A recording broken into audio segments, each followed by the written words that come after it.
We're off to a hike today and we're going to Dragon's Back. See, siya na bahala mag-isip kasi hindi ko alam kung paano dun.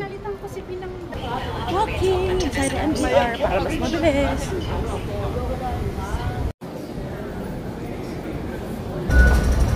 Shenkei-1 station. Are you ready to hike? Rar, rar, rar, rar. We're gonna start our hike here. Going to the Dragon's Back. Hindi ko nadala yung candy ko. Let's go. Mas maganda na yung ganun. Para kita yung bawa. Mami! Hindi pa tayo yung pinakataas things. Marami pa tayo mga maakyat.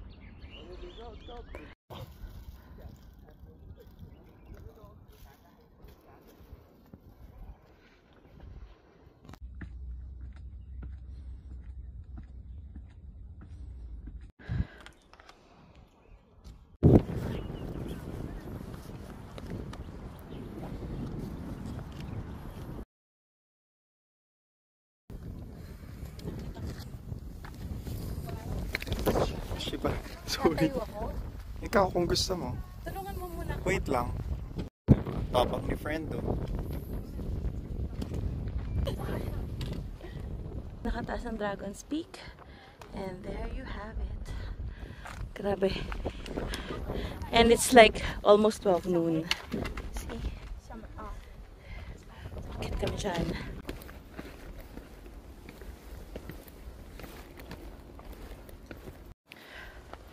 Ang init.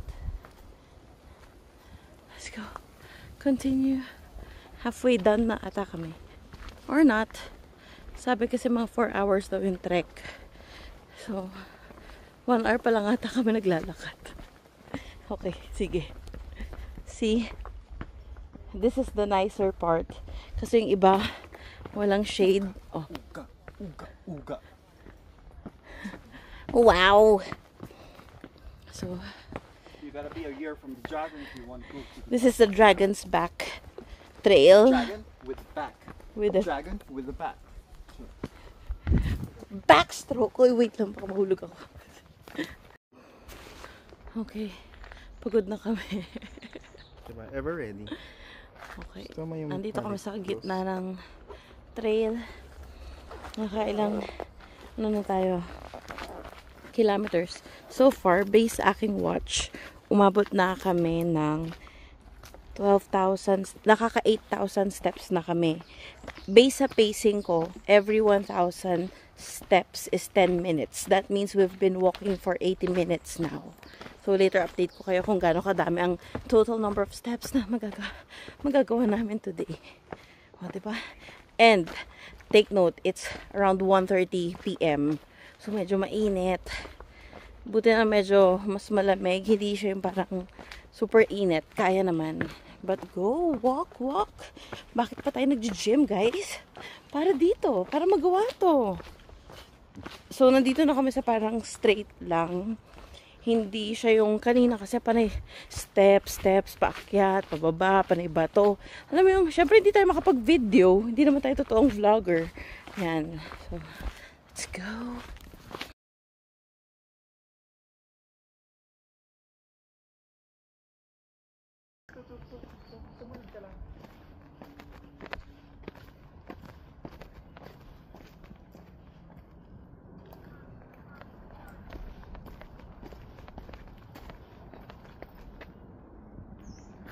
Pangit.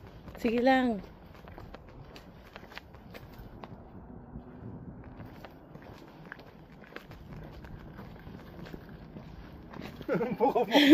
Tama na.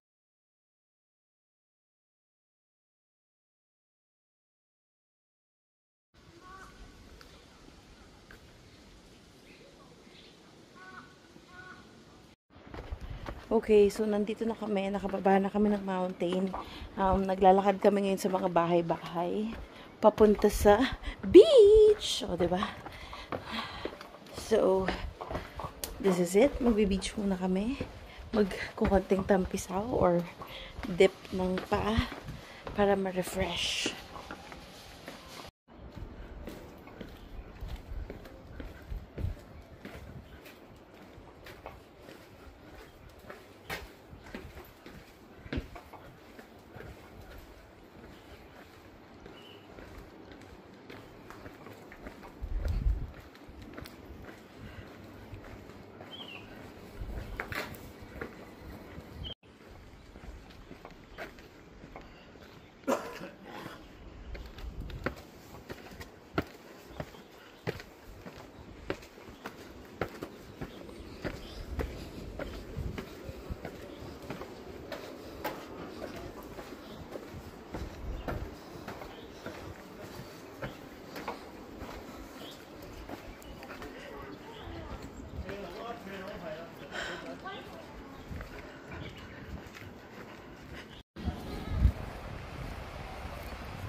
Hello guys! Finally, nandito na tayo sa beach. O, diba?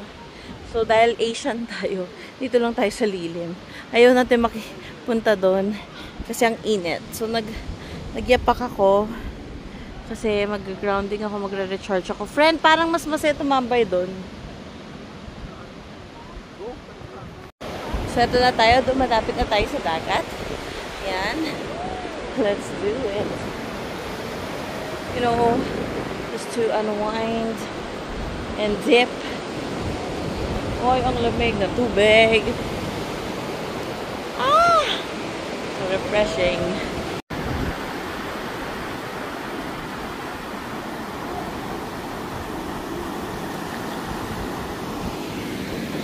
Guys, pas mabaabutin ko kasi binasa ko agad yung paa ko.